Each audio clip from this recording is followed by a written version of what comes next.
let me explain something to you here, because this is something that's really hard for me to understand. I have been teaching on the two groups of 144,000. Okay? So I decided I'm going to find out who else is with me on this. So I got on the YouTube and I started searching. And I come across dozens of people teaching on the 144,000, and not a single one of them understand that there's two groups. Not one. So that worried me. I thought, I know there are all these people I'm looking at there, they're smarter than me. It's obvious. How can I see this and not one of them see it? Not one.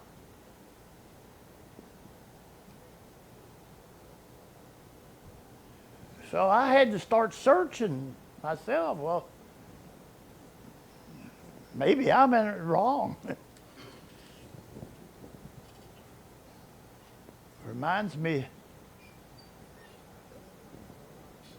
of the woman watching the troops march. She said, look, all of them's out of step except Johnny, her boy. You know? But it's obvious to me that there's two groups of 144,000.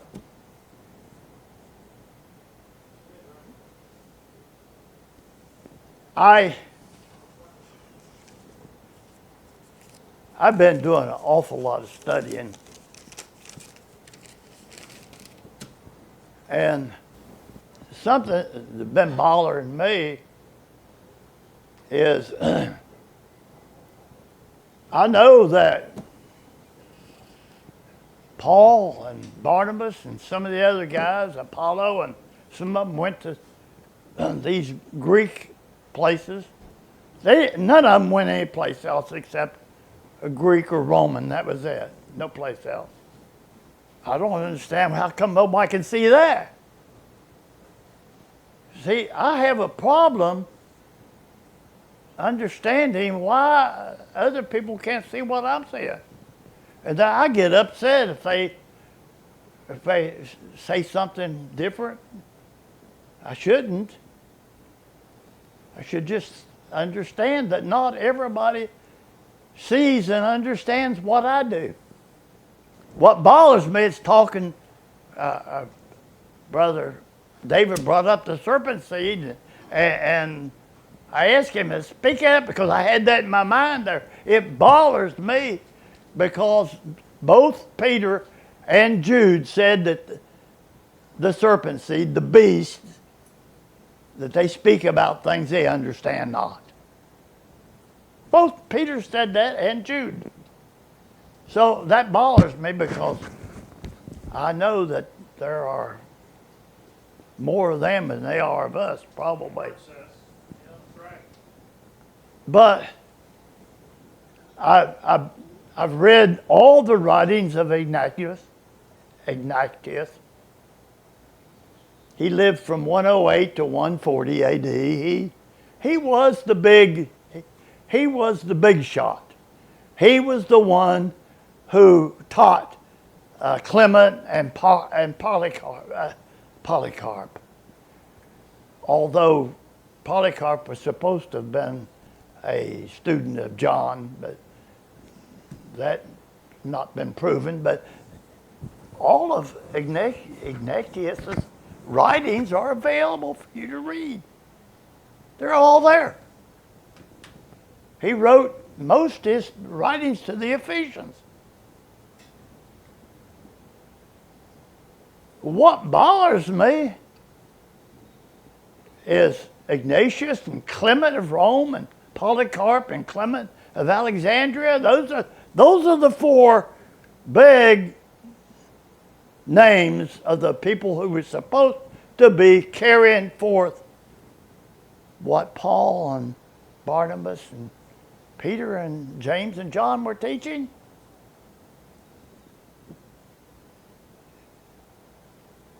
And it's not there. I searched the words. I mean, I'm wanting to see something there about the name. Every one of them are using the Greek excuse for a name already. In 100, they're already using the Greek excuse for a name. Yeah. They're already teaching the Eucharist. Can you believe that? The Eucharist is being taught in the year 150 AD by Polycarp. Do you know what the Eucharist is? You guys are, probably many of you don't, because you've not been raised in the Catholic Church. It's the blood and flesh of Yahshua. Literally. Bread and the wine, but this is The bread and wine. Transubstantiation. But the Eucharist means that it's real. It's real. It's not symbolic. It's real. And they were upset because some of the ones that weren't as smart as these guys were doing it on the 14th of Abib. Passover. Yeah. They said, you got to quit that. You can't do that. We're going to do it on Easter. Well, some of them were keeping Easter on the 14th. This is how fast it got screwed up. Now, I believe that somewhere, some people very quietly were doing right. Because Yahshua said, Simon, you're a rock. And up on this rock, I'm going to build my assembly. And whatever you say here on earth, it'll be written down in heaven. And whatever you take away is going to be taken away in heaven. Of course, the Catholics jumped right on that, didn't they? But he used that key that was given him on the day of Pentecost. And he opened the door for Judah. And in the 8th chapter, he went and opened the door for the Samaritans who were partly Israel. And then the 10th chapter, he went and opened the door for the Greeks. That's how his assembly was built on him. He didn't become Pope, and neither did Clement. What I was trying to say today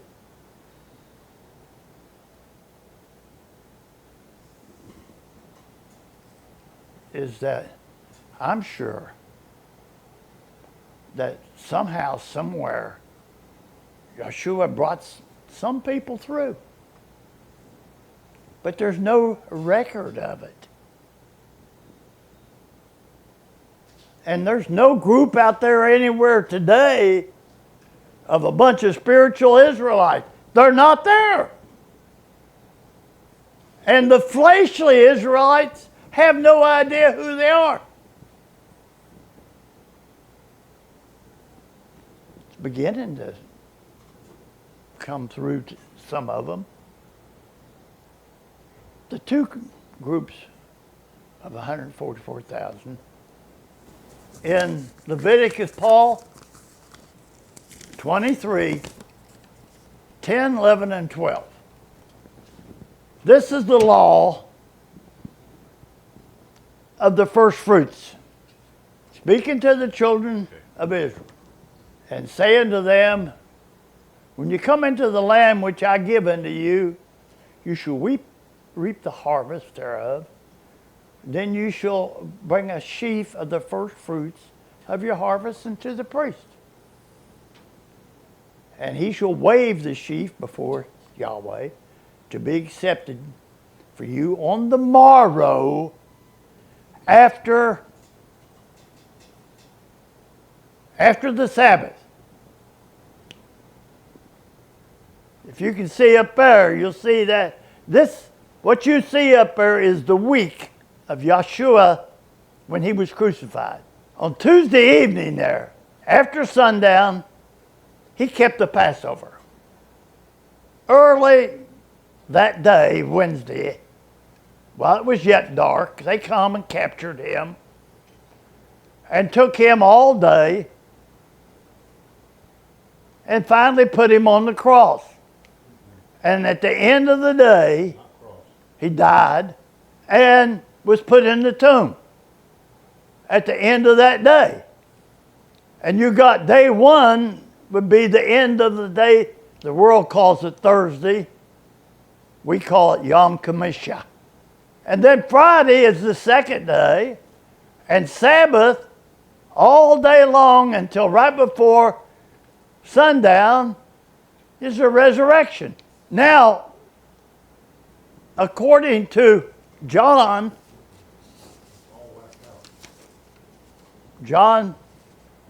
chapter 20, verse 11 through 17.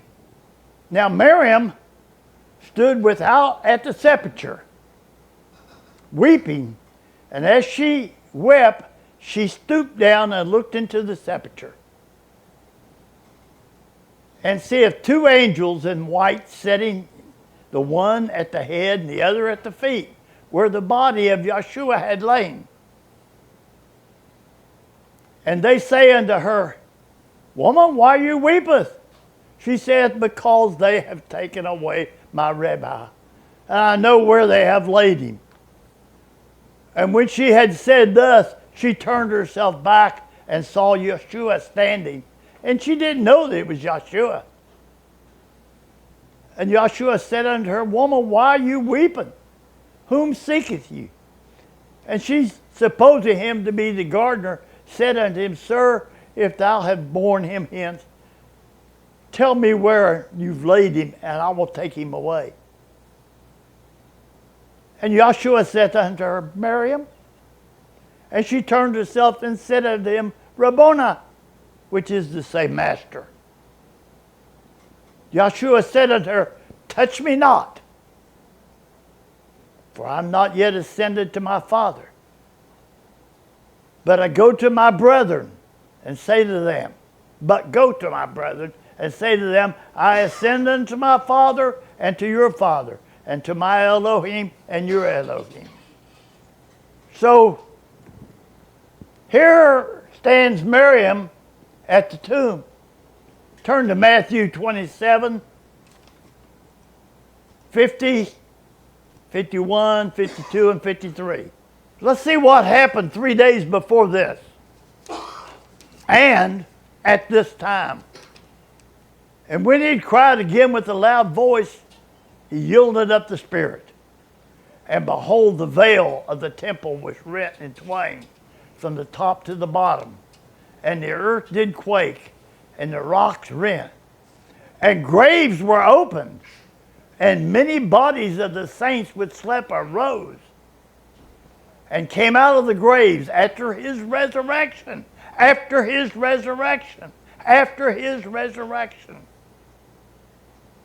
and went into the set apart city and appeared to many. So he's telling Miriam, don't touch me yet, because I have not yet fulfilled the first fruits. That's right. He fulfilled Passover on the cross. He fulfilled unleavened bread, taking sin away from you. That's right. But he had to also fulfill first fruits. And here all of these thousands of people coming out of their graves. Some of them even going into the city and people seeing them.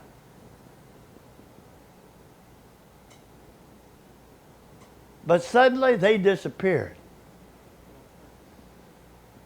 And we're not told anything else about them. They go back and get in the graves? Are they still walking around? No, they are the first fruits. Revelation chapter 14. Here they are. Here they are, the first group of 144,000.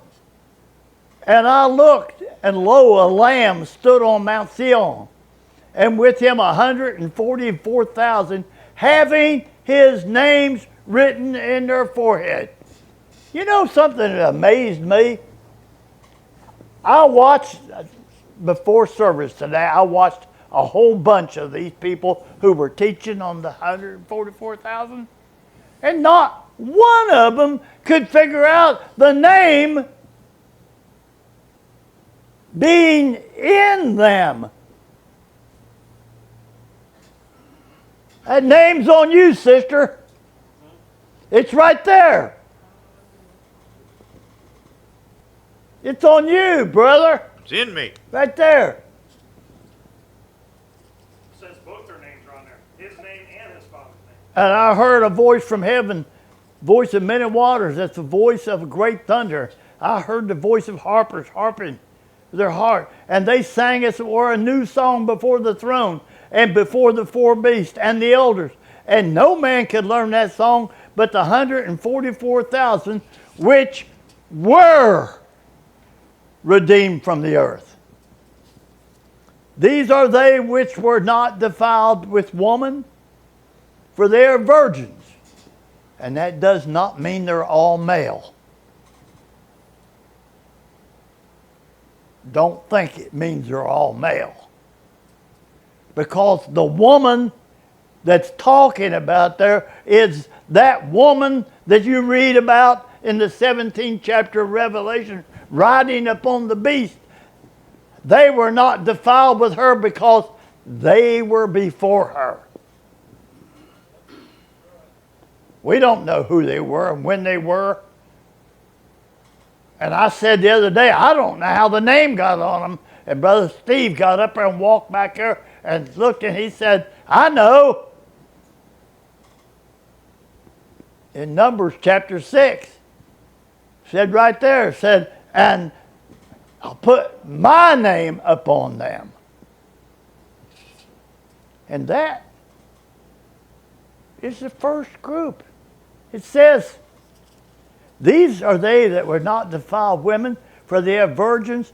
These are they that follow the Lamb wherever he goes. These were redeemed from among men, being the first fruits. Right. He fulfilled first fruits on that day.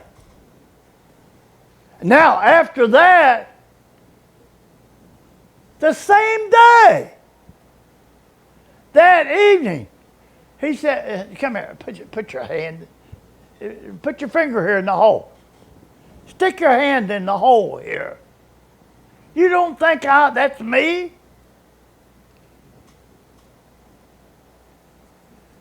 Signifying that he had already went to the Father, presented the first fruits to the Father, and came back.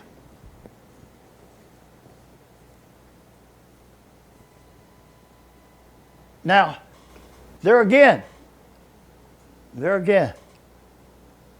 I'm sure a lot of people would argue with me over that, and I'd have to learn to sit there and just realize, look, not everybody's going to see these things.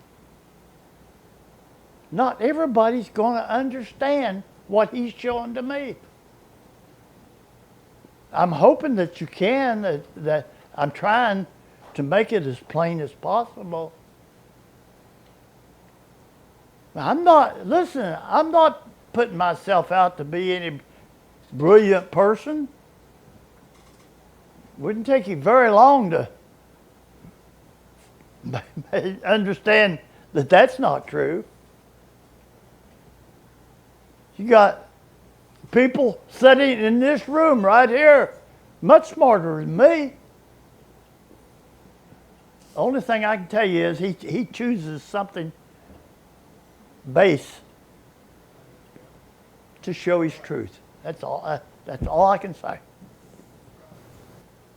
So, what I was trying to say earlier, I hope you can understand this. If you can't get it, I understand, okay. But Yahweh was dealing with his people in certain increments. The scripture that Brother David had bring up here, yes, that happened. He went and he took a people out of these people.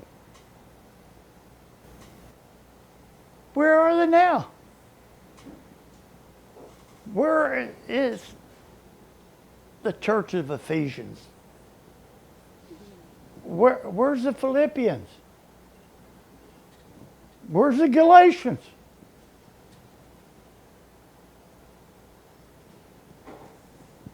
There were 7 that were still pretty well trying to do right at the time of Revelation chapter 2, 3, and 4. But all of them except one, he told them, I've got a problem with you. You don't straighten up, I'm going to come and take your lamp out.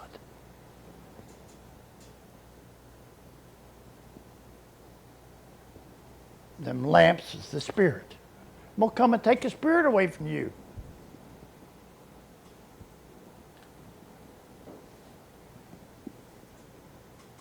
So there was a time when we read Romans and when we read Corinthians and when we read all of these things that he wrote to, they don't exist anymore. There was time that he was to go there and take a number out. He can take a number out today. He's going to take a number out in the coming tribulation. But right now, he's dealing with another 144,000. Revelation chapter 7. Now, after seal 1, seal 2, seal 3, seal 4, seal 5 was the original tribulation. Seal 6, up until that time, then you'll find Revelation chapter 7 stuck in there between the 6th seal and the 7th seal. See, what you might not understand this, until you get to chapter 8, and it says the 7th seal, the rest of the book is the 7th seal. All of it is all part of the 7th seal. The 7th seal never ended. See, 5th seal, 4th seal, all of those had their time. Even the 6th seal. Yahshua comes back at the end of the 6th seal. But the 7th seal is then opened. When Yahshua is back, and he has fulfilled Passover, he's fulfilled unleavened bread, he's fulfilled first fruits, he's fulfilled Pentecost, and by then he's fulfilled trumpets. But yet to be fulfilled is atonement. Atonement comes between trumpets and tabernacles. It has to happen between trumpets and tabernacles. That's why on that day, every year, they went and got 2 goats and brought them in. 1 goat for Israel, 1 goat for the rest of the world. Atonement. He's back. And for 3.5 years, he's going to atone for Israel's sins. With Israel, bring them back from wherever they're at. Bring them back to their land. Build a temple. Build a priesthood. Set it up. And the rest of the world, he's going to bring under subjection to him.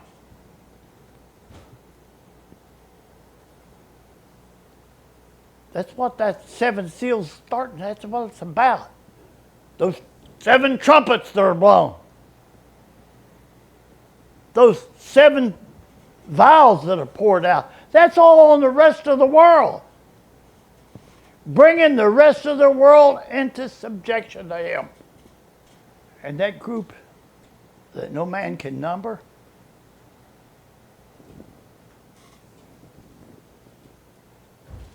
they're going to happen. But it's going to be during this last tribulation period. I think, myself, they're mostly Israel. But they could be anybody. I mean, listen. Yahweh said to Cain himself, the first serpent seed. He said to him, if you didn't right, wouldn't you be accepted? Why are you looking like that?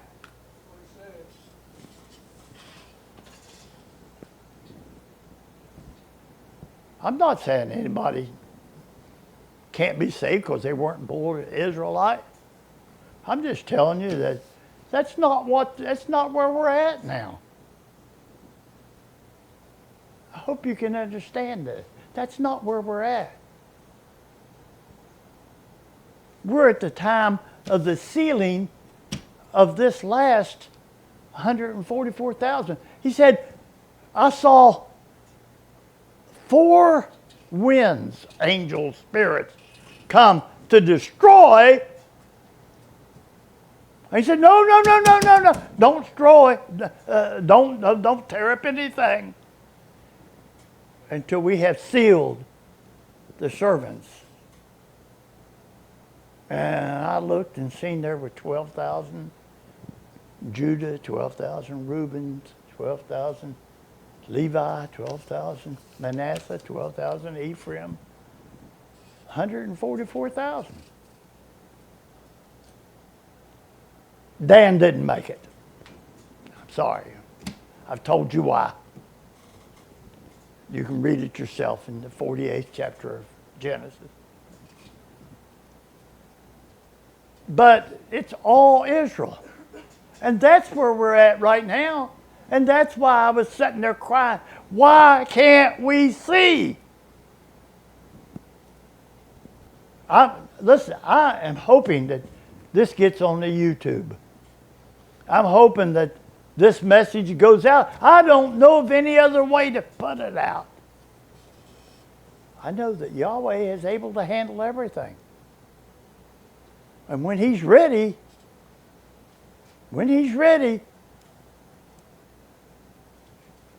they'll begin to hear.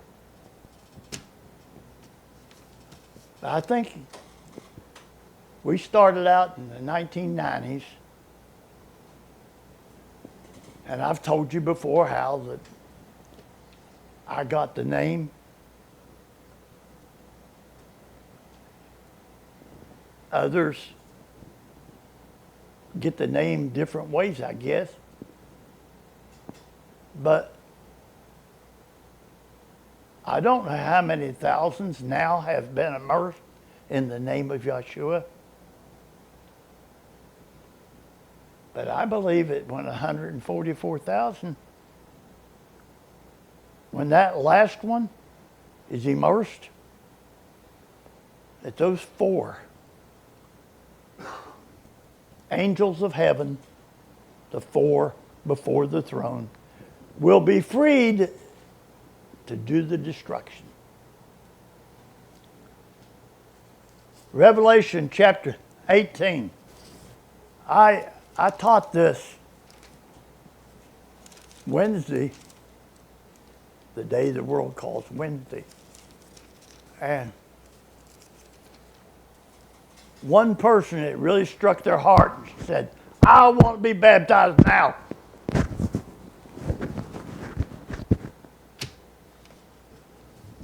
It really done me good to see one person stand up and say, I want that name on me right now. And after these things, I saw another angel come down from heaven having great power, and the earth was lightened with his splendor. And he cried mightily with a strong voice, saying, Babylon the Great is fallen,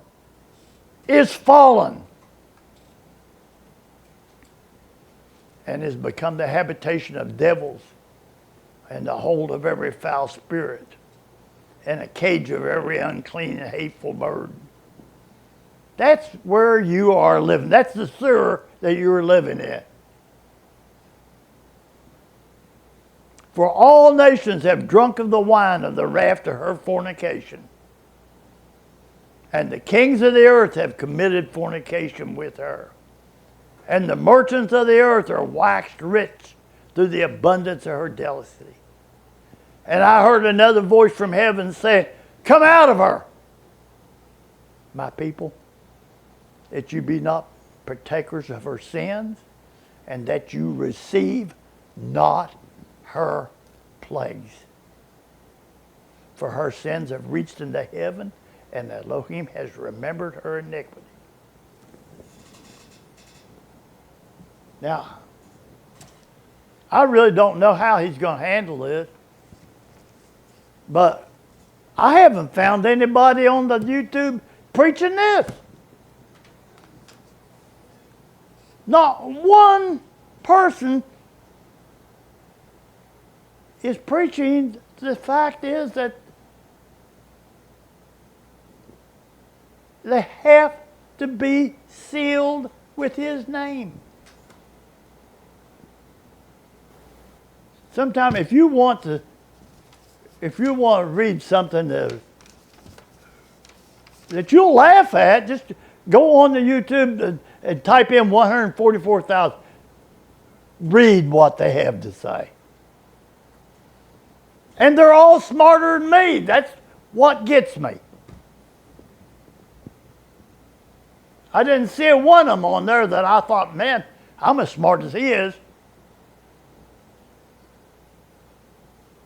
We got a man sitting right back here in the corner. Very intelligent. Brother sitting right here, very intelligent. Others. So I'm in the wrong when I can't understand when people don't get it. If you don't get it, I'm in the wrong if I don't feel right at you. Yahweh has given me an awful lot. I got a lot more. I have been. We've been coming here every midweek, and I've been bringing something new every week. And you here, you're my children. I'm not upset at you. I'm talking to hundreds of thousands of people, I hope.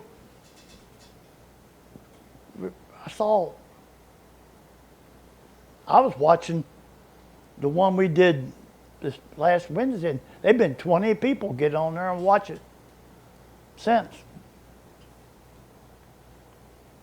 So, I don't know.